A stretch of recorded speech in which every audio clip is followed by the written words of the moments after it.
कहानी टोला गांव के किसान रमेश कुमार की है। रमेश बैंक से वापस अपने घर लौट रहा था और तभी उसे याद आया कि उसके फोन का रिचार्ज खत्म होने वाला है। रमेश तभी गांव के रिचार्ज वाली दुकान पर चला जाता है जहां उसके बेटे का दोस्त काम करता है। अरे माधव बेटा, कैसे हो? अरे काका नमस्ते, आइए आइए। अरे नमस्ते बेटा। अरे बेटा, ये मेरे फोन के पैसे खत्म होने वाले हैं। अभी घर जा रहा था तो एकदम से याद आ गया, तो जरा डाल दियो इसमें पैसे बेटा। हाँ हाँ, लाइए लाइए, मैं कर देता हूँ। 1 महीने का कर दो ना रिचार्ज। हाँ हाँ, 1 महीने वाला ही कर दे बेटा। वैसे काका, आप इस वक्त तो खेत में होते हो, तो आज कहाँ से आ रहे हो? अरे बेटा, मैं वो बैंक से आ रहा हूँ। वो सरकार ने नई योजना चलाई है ना, वो किसानों के लिए। अरे वो प्रधानमंत्री जनधन योजना, तो बस उसी में अपना नाम लिखवा कर आ रहा हूँ बेटा। अरे वाह वाह, ये तो बहुत ही अच्छी बात है। अरे हाँ बेटा, बढ़िया है। इस पैसे से बुआई का बीज और घर का खर्चा निकल जाए तो मैं विकास की आगे की पढ़ाई के लिए पैसा बचा पाऊंगा। क्योंकि तुझे तो पता ही है कि तेरे दोस्त को तो बस शहर के कॉलेज में ही पढ़ना है बेटा। हाँ हाँ, वो तो पता ही है। और पिछले 1 साल से तो जमकर तैयारी कर रहा है वो कॉलेज की। वैसे बेटा, तूने क्यों नहीं की आगे की पढ़ाई? अरे कहाँ पढ़ाई करता काका, पापा की तबीयत खराब रहती है तो घर की सारी जिम्मेदारी मुझे ही उठानी पड़ती है। अच्छा अच्छा, अरे ये तो है ही। चलो बेटा, मैं भी चलता हूँ। अच्छा। रमेश अपना फोन लेकर वापस घर चला जाता है जहां उसकी बीवी और बेटा उसका इंतजार कर रहे होते हैं।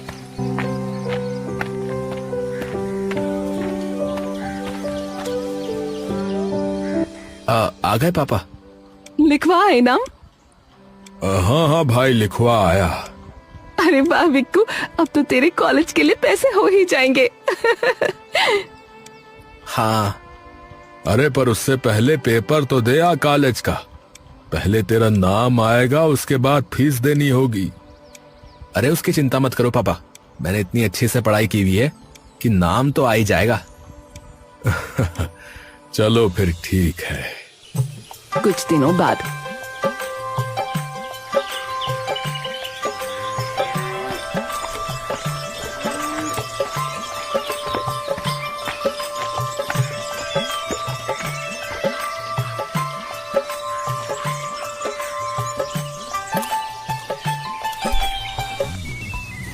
अरे रमेश भाई, रमेश भाई। हाँ भैया, क्या हुआ? अरे फोन आ रहा भैया तुम्हारा। अरे किसका भैया, जरा पढ़ना। अरे बस नंबर आ रहा है, नाम नहीं है।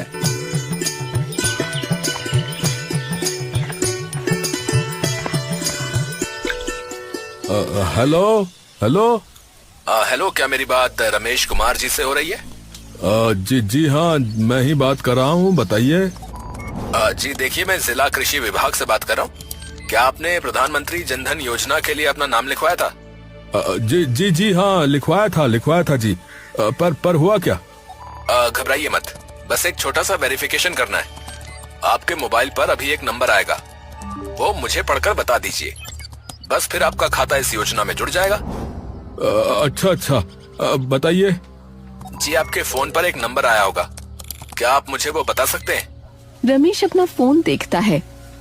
1 मिनट भैया, 1 मिनट। हाँ हाँ हाँ, आया है। 4 नंबर लिखे हैं भैया, 4 नंबर हैं। हाँ जी, वही। रमेश उस अधिकारी को वो नंबर बता देता है। जी धन्यवाद आपका। कुछ ही देर में आपका बैंक खाता योजना में ऐड कर दिया जाएगा।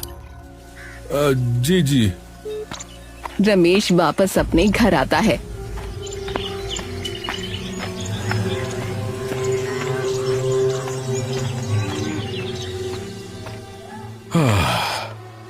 अरे जरा पानी लाना, 1 गिलास। अभी लाई जी। तभी रमेश का फोन बज पड़ता है। अरे अब क्या आ गया? रमेश अपनी जेब से फोन निकालता है और देखता है कि उसके फोन पर एक मैसेज आया है। अरे ये क्या आ गया? अंग्रेजी में लिखा है, कुछ समझ में नहीं आ रहा।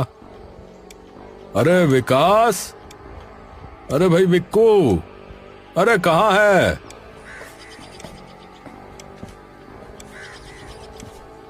हाँ पापा। अरे पढ़ियो जरा, क्या लिखा हुआ है, ये अंग्रेजी में है। फोन लेकर वो मैसेज पढ़ने लगता है और एकदम से उसके चेहरे पर कुछ शिकन सी आ जाती है। पापा, आपने अपने खाते से किसी को पैसे भेजे थे क्या? है? नहीं तो, मैंने तो किसी को पैसे नहीं भेजे। मैं क्यों भेजूंगा भला पैसे? अब इसमें तो लिखा है कि आपने किसी के खाते में 80,000 रुपए भेजे हैं। रमेश के हाथ पैर बुरी तरीके से कांपने लगते हैं। क्या? पर ऐसा कैसे हो सकता है बेटा? मैंने तो किसी को नहीं भेजे पैसे। मैंने किसी को नहीं भेजे पैसे बेटा। तभी मीना वहां आ जाती है। क्या हुआ? आप ऐसे कांप क्यों रहे हैं? इतना बड़ा सदमा लगने की वजह से रमेश मीना की बात का कोई जवाब नहीं दे पाता। अरे क्या हुआ? कोई बोलेगा कुछ? विकास तुम बताओ क्या हुआ है? विकास मीना को सारी बात बता देता है, जिसे सुनकर मीना के भी हाथ पांव कांप उठते हैं। क्या? फिर पैसे हमारे खाते से कटे कैसे? अपने माता पिता की ऐसी हालत देख विकास उन्हें शांत कराने की कोशिश करने लगता है। अब देखिए माँ पापा, आप शांत हो जाइए। ऐसा भी तो हो सकता है कि किसी ने ऐसे ही भेज दिया हो ये मैसेज। आप दोनों बैठिए पहले। अरे आप शांत हो जाइए। हम कल बैंक जाकर बैंक वालों से बात करेंगे, सब सही हो जाएगा। हाँ, विक्कू ठीक ही कह रहा है। क्या पता किसी ने ऐसे ही परेशान करने के लिए ये किया हो। हाँ। विकास उन्हें उस पल के लिए शांत तो करा देता है, लेकिन उनके मन की बेचैनी पूरी रात नहीं हटती।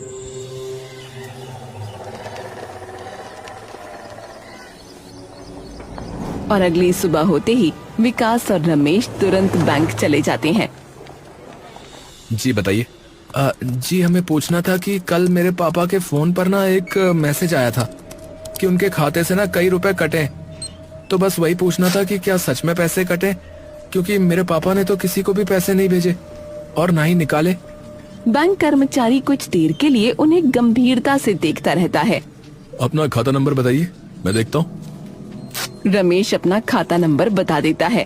बैंक कर्मचारी खाता नंबर अपने कंप्यूटर में डाल देता है और कुछ देर तक उसी कंप्यूटर की तरफ गंभीरता से देखता रहता है।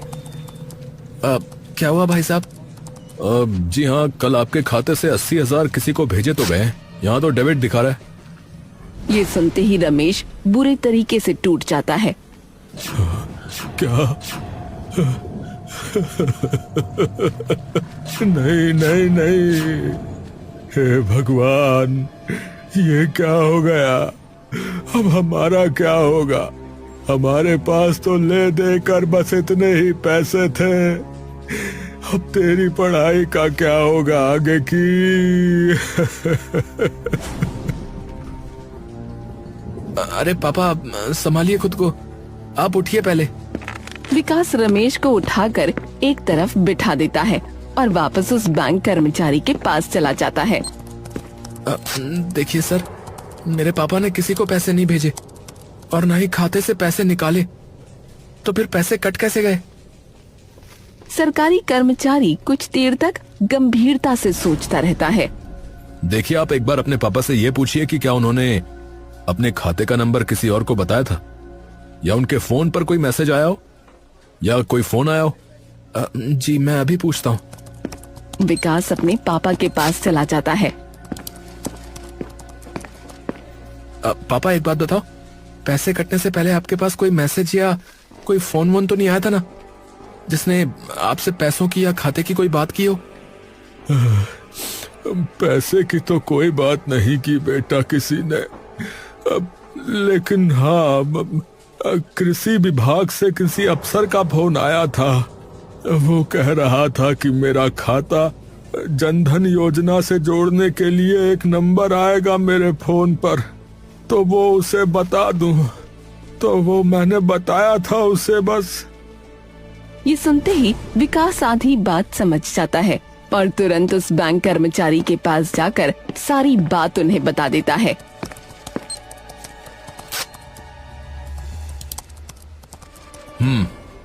किसी ने इनके साथ ना स्कैम कर दिया है। आजकल देश भर में ये किसानों के साथ बहुत हो रहा है।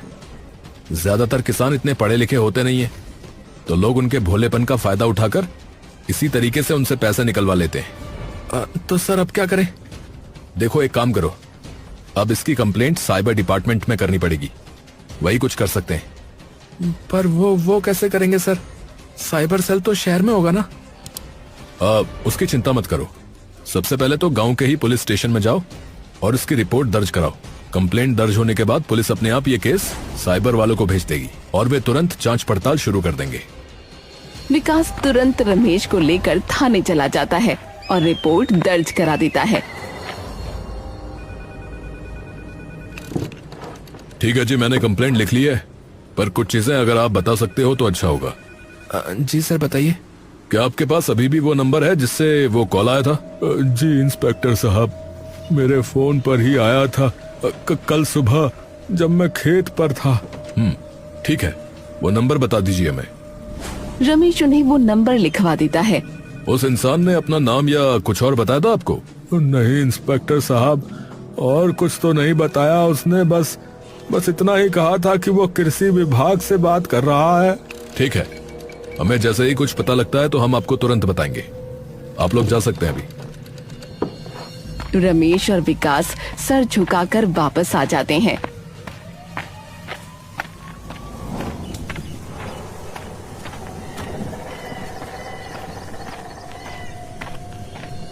और जैसे ही मीना को सारी बात पता चलती है, वो भी फूट फूट कर रोने लग जाती है। न जाने किसकी नजर लग गई एकदम से हमें। गरीब इंसान का कोई फायदा उठाता है। चिंता मत करो माँ, पुलिस अपनी पूरी कोशिश कर रही है गुनहगार को पकड़ने की। कुछ ना कुछ जरूर पता लग जाएगा। अरे अब तेरी आगे की पढ़ाई का क्या होगा बेटा? और फसल कैसे उगाएंगे? बीज, खाद, बिजली का खर्चा कैसे उठाएंगे? अब हमारे पास तो एक भी पैसा नहीं बचा। अब विकास अपने माता पिता को समझाने की कोशिश तो करता है, लेकिन उसके मन में उसको अपने ही शब्द खोखले लग रहे होते हैं। कुछ दिन यूं ही बीत जाते हैं, लेकिन उन्हें कोई खबर नहीं आती। फिर विकास और रमेश एक दिन खुद ही दोबारा थाने चले जाते हैं। इंस्पेक्टर साहब, कुछ पता लगा क्या? देखिए, मेरी कल ही बात हुई है साइबर सेल के कर्मचारियों से। जिस खाते में पैसे गए थे उसमें से वो पैसे अलग अलग खातों में जा चुके हैं, और वो खाता जिसके नाम था वो इंसान तो कब का गुजर चुका है। तो अभी उन्हीं खातों की जांच पड़ताल हो रही है जिसमें वो पैसे गए हैं, तो उनके बारे में पता करने में अभी वक्त लगेगा।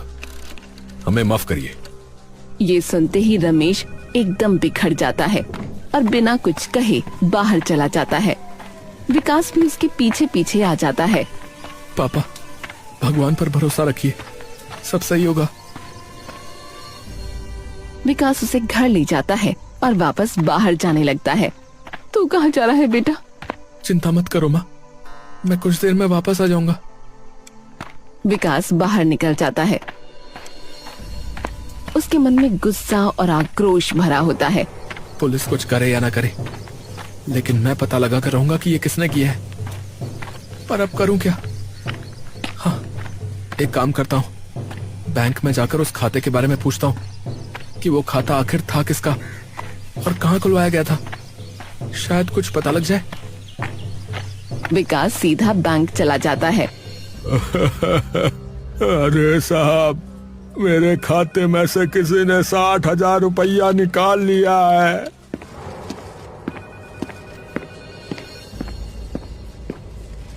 अरे राधे चाचा, क्या हुआ? अरे विकास बेटा, अरे मैं तो बर्बाद हो गया। अभी थोड़ी देर पहले ही मेरे बैंक खाते से किसी ने 60,000 रुपया निकाल लिया है बेटा। मुझे तो समझ नहीं आता कि मैं क्या करूं। 1 महीने के बाद बेटी का ब्याह है, कहाँ से लेकर आऊंगा इतने पैसे? क्या आपके पास भी कोई फोन वोन आया था क्या? हाँ, वो कृषि विभाग से फोन आया था मेरे पास। कह रहे थे कि मेरी फसलों का बीमा करवाने के लिए वो नंबर चाहिए, ताकि अगर मेरी फसल बर्बाद भी हो जाए तो उसका मुआवजा मुझे मिल जाएगा। तो मैंने बता दिया साहब, मेरे फोन पर एक नंबर आया हुआ था, आप सही कह रहे हैं। इनके साथ भी वही हुआ है जो तुम्हारे पापा के साथ हुआ है। क्या हुआ है? क्या हुआ है ऐसा? बैंक कर्मचारी राधे को सारी बात बता देता है। ये सुनकर राधे सदमे में आ जाता है। चाचा, बिल्कुल चिंता मत करो, मैं आपके पैसे वापस लेकर आऊंगा। अरे पर कैसे? अब क्या आप मुझे उन लोगों की लिस्ट दे सकते हैं जिनके साथ अब तक ये चीज हो चुकी है इस गांव में? अब नहीं, माफ कीजिएगा, मैं वो नहीं दे सकता। ये बैंक के नियमों के खिलाफ है। हम कस्टमर की निजी जानकारी नहीं दे सकते किसी को भी। देखिए, आप मेरी बात समझिए। अगर हमारे पैसे नहीं मिले तो हमारा बहुत नुकसान हो जाएगा। मैं अपनी पढ़ाई नहीं कर पाऊंगा, ये अपनी बेटी का ब्याह नहीं करवा पाएंगे, और न जाने कितने लोगों का और भी नुकसान हो रहा होगा। आप बस एक बार मुझे उन सब का नाम दे दीजिए और मैं किसी न किसी तरह से पता लगा लूंगा कि ये सब कौन कर रहा है। बैंक कर्मचारी कुछ देर सोचता रहता है। अब ठीक है, मैं दे दूंगा, लेकिन किसी को ये मत बताना कि मैंने आपकी सहायता की है, वरना मेरी नौकरी चली जाएगी। अब आप बिल्कुल चिंता मत कीजिए। बैंक कर्मचारी विकास को वो लिस्ट दे देता है।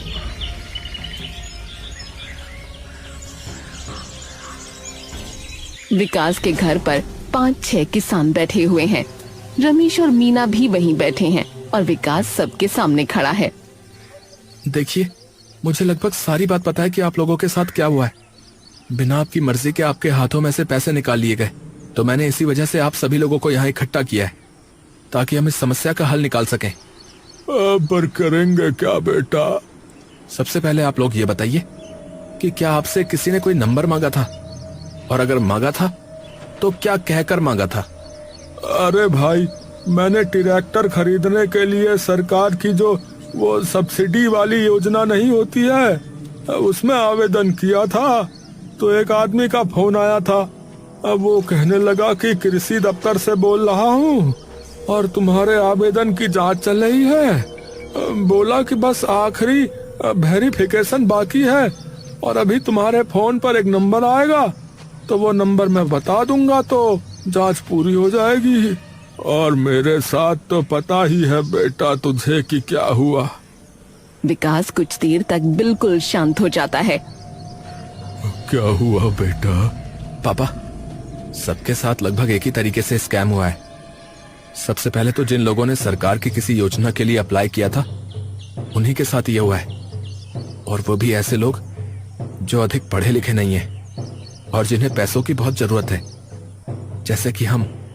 बात तो बेटुआ तो एकदम ठीक कह रहा है। जिस आदमी का फोन आया, क्या उसको आपका नाम पता था? सब हाँ में सिर हिला देते हैं। मतलब उसे आपका नाम भी पता था, और ये भी कि आपने कौन सी योजना के लिए आवेदन किया है। तो ये इंसान कोई जान पहचान का ही हो सकता है। कहीं बैंक कर्मचारी ने ही तो ये सब नहीं करवाया?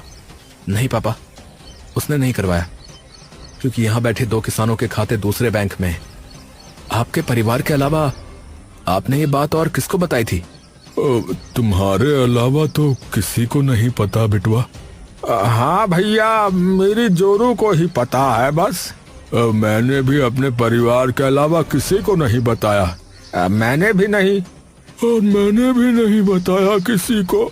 एक बार ध्यान से सोचिए। अरे हाँ विक्कू, वो फोन में पैसे डालता है ना माधव, तेरा दोस्त, उसके सामने एक बार जिक्र किया था मैंने। हाँ, उसे तो मैंने भी बताया था जब मैं अपने फोन में पैसे डलवाने गया था। कौन? वो माधव?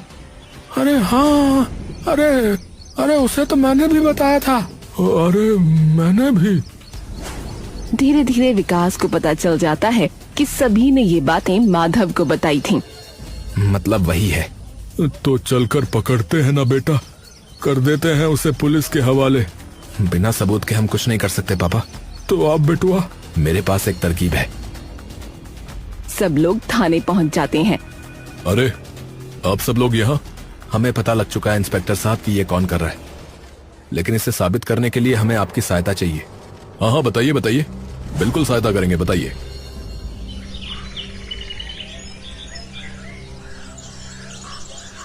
माधव आराम से अपनी दुकान पर बैठा होता है। तभी गांव का एक किसान गुड्डू वहां आता है। हाँ भाई बताओ। अरे भाई, ये फोन में रिचार्ज करवाना है। हाँ ठीक है, बताओ कितने का करना है और नंबर बताओ। गुड्डू उसे सारी चीज बता देता है। भाई वैसे एक बात बताओ, अगर आपको पता हो तो। हाँ पूछो भाई पूछो। भाई वो मैंने सरकार की जनधन योजना में ना अपना नाम लिखवाया था, तो जब उसके पैसे आते हैं सरकार की तरफ से तो मुझे इस फोन पर पता लग जाएगा कि पैसे आ गए। माधव एकदम से गुड्डू की तरफ देखता है। हाँ मैसेज आ जाता है बैंक वालों का। अच्छा भैया अच्छा। वैसे आपका पूरा नाम क्या है? भैया गुड्डू चतुर्वेदी। अच्छा अच्छा। गुड्डू अपना फोन लेकर बाहर निकल जाता है और सीधा वहीं पास में एक चाय की टपरी पर बैठे विकास, रमेश और इंस्पेक्टर के पास चला जाता है, जो कि अपना भेस बदलकर बैठा होता है। हो गया बेटा, उसे बोल दिया मैंने। बेटा तूने भी कमाल की तरकीब लगाई है। अगर मीठा बाहर रखोगे तो चींटियां बाहर तो जरूर आएंगी। और मेरे दोस्त गुड्डू, तेरा भी बहुत धन्यवाद भैया, मेरी मदद करने के लिए बहुत बहुत धन्यवाद। अरे रमेश वाह, अरे बचपन से साथ खेले हैं भैया। अरे मैं नहीं काम आऊंगा तेरे बुरे वक्त में तो कौन आएगा है? दोस्त दोस्त काहे का रहा फिर। बस अब वो जरूर कुछ करेगा। वो लोग कुछ देर तक वहीं बैठे रहते हैं। तभी माधव अचानक अपनी दुकान बंद करके कहीं जाने लगता है। इतनी दोपहर में ये कहाँ जा रहा है दुकान बंद करके? चलो उसके पीछे।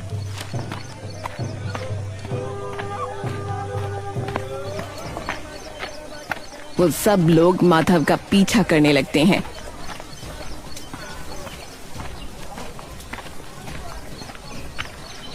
माधव कुछ देर चलता रहता है और फिर एक छोटे से घर के अंदर घुस जाता है।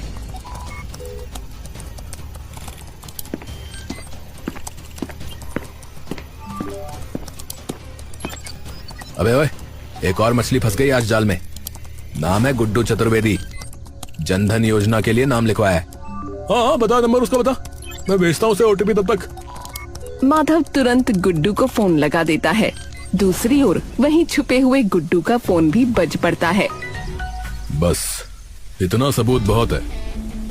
इंस्पेक्टर तुरंत फोन करके बाकी पुलिस वालों को वहां बुला लेता है। माधव और उसके साथी को गिरफ्तार करके थाने ले जाते हैं। थाने में वो सब किसान और लोग मौजूद होते हैं जिनके साथ माधव ने ये स्कैम किया था। अरे मैं तो तुझे बेटा बेटा बुलाता रहा। अरे तुझे शर्म नहीं आई ये करते हुए? ऊपर से भोला बनकर दिखाता था कि मेरे पापा बीमार हैं, इसलिए घर की जिम्मेदारी मेरे ऊपर है। गलती हो गई, माफ कर दीजिए, गलती हो गई। ए लड़के, इस गलती की माफी नहीं मिलती, सजा मिलती है, समझे? पर इंस्पेक्टर साहब, हमारे पैसों का क्या होगा? चिंता मत कीजिए, पहले तो हम इससे पूछताछ करेंगे। अगर इसके पास अभी भी पैसे होंगे तो यहीं से आप सभी के खातों में वापस भेज दिए जाएंगे, और अगर नहीं हुए तो बैंक से बात करके भी आपके पैसे आपको दिलवा दिए जाएंगे। ये सुनते ही सब लोगों के दिल में थोड़ी ठंडक पड़ जाती है। कुछ दिनों में उनके पैसे वापस उनके खातों में आ जाते हैं।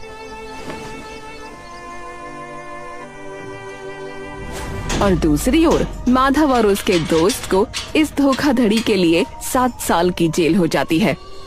इस घटना से सीख लेकर विकास गांव वालों को साइबर स्कैम से सावधान करने लगा और उन्हें समझाने लगा कि ओटीपी या बैंक की जानकारी किसी अनजान व्यक्ति को कभी न दें।